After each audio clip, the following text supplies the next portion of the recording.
Hey everyone, real quick disclaimer before this review begins. All thoughts are my own and my original thoughts.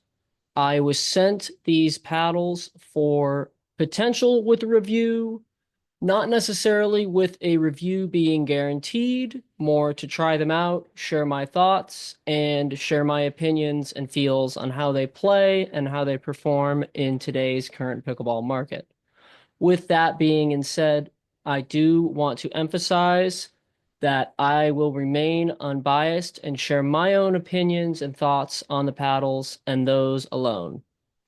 At times, I might compare my opinions maybe to those of other reviewers. Say if a video or a paddle has already been launched and it's a review after launch. But if it's a review before or of the day of launch of a paddle, those thoughts will be my own and my own alone. All right. Finally, I am not being paid to do this review. Typically, I will have either an affiliate's code, a discount code, or an affiliate's link, usually in the description of these videos or in the comments or in the bio somewhere on the video. Regardless, I will also try and share these in the beginning of each video. With that being said, I hope you enjoy this and enjoy the video. If you're someone that really wants an aramid fiber based paddle that is in that top tier of all court and the low tier of power, go with the Charm series. Hello and welcome to another DDOG Pickleball review. Today I am going to be reviewing the Pickleball Apes Charm series, the first full foam paddles from Pickleball Apes, a Gen 4 core, and a new but unique core design that I will be flashing on the screen momentarily now and chatting about with you guys throughout the review. This is a Generation 4 full foam paddle core. Apes is calling it their dynamic core design. Traditional foam is a solid block, stable but rigid. The diced core, which is the Apes core, introduces precision incisions that let the core move and respond dynamically. Horizontal incisions have been made which allow the core to open on impact and then snap back like a bowstring, releasing stored energy into the ball, providing a softer, more pleasant feel. Optimize depth for power and comfort. The precision inserts cut 25% deep from each side, keep the middle whole while allowing the core to flex and snap back like a bowstring. So let's talk a little bit about this core. I actually enjoy this core a lot. I think it's going to be very popular in future paddle designs for sure. Moving on to stats, these swing weights, twist weights, and static weights are going to be on the screen now for the V, S, and X shapes of the Charm series.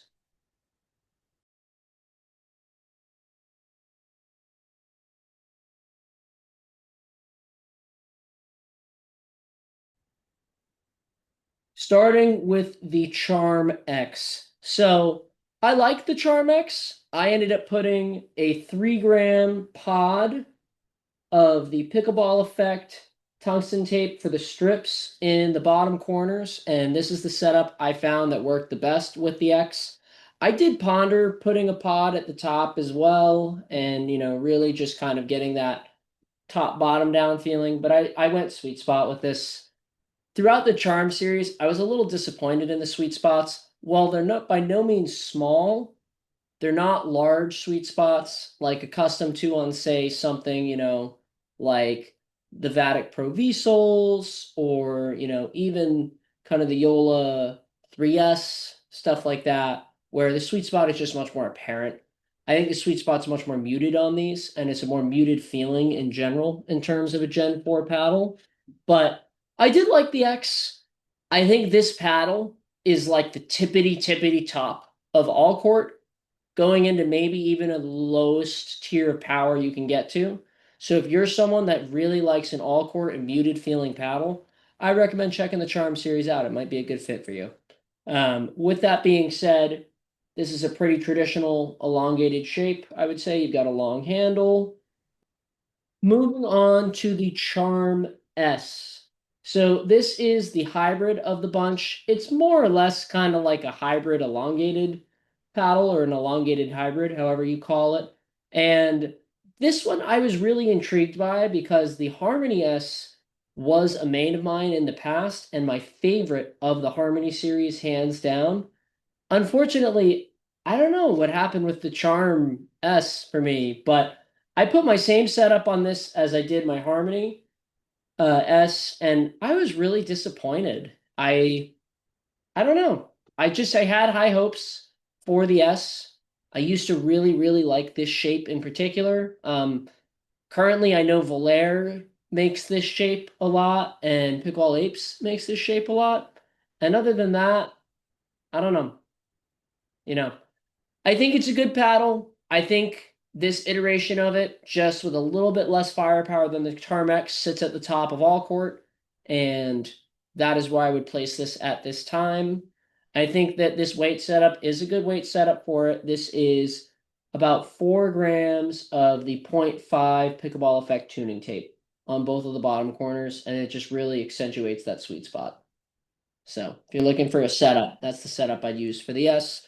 Moving on to my personal favorite paddle of this batch for the Apes, we have the Charm V. Now, if you listened to our podcast with Ivan on the Not Another Pickleball podcast, I talked about this shape in particular with him a good amount because I really would like to see this be a 16 by 8 shape.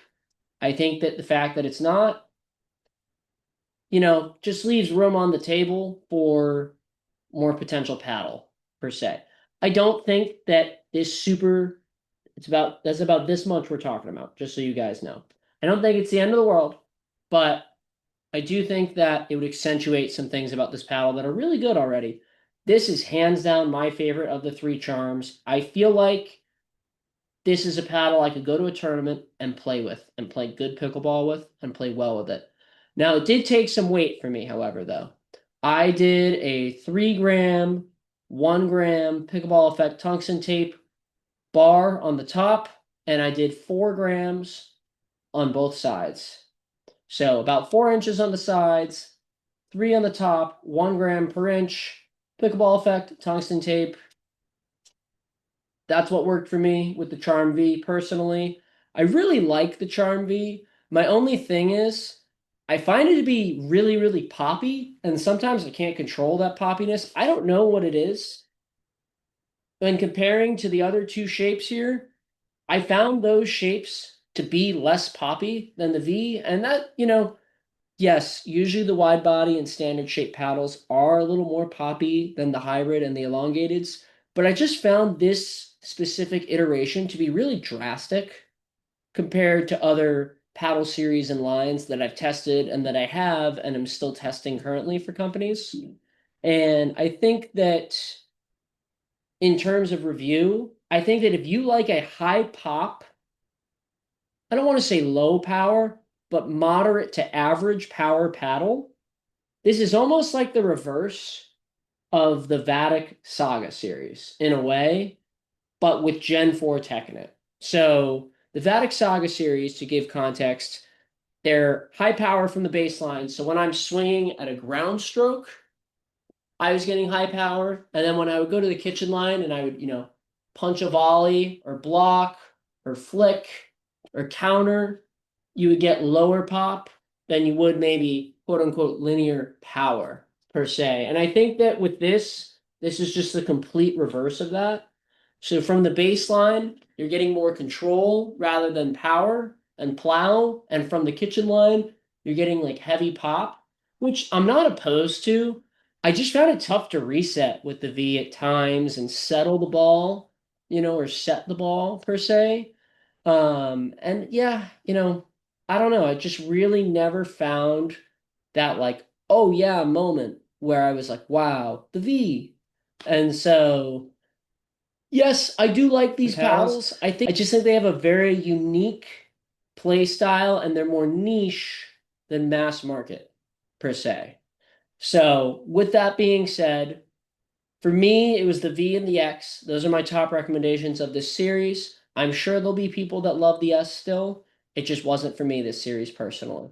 With that being said, definitely check them out. Pickleball Apes is an awesome company. I've reviewed every series of paddles they've done to date, mass market, and have been really satisfied and enjoyed the review process and hitting their paddles and talking with them. I think they make a great paddle. I think you will not be disappointed if you get these, if you're looking for the right category.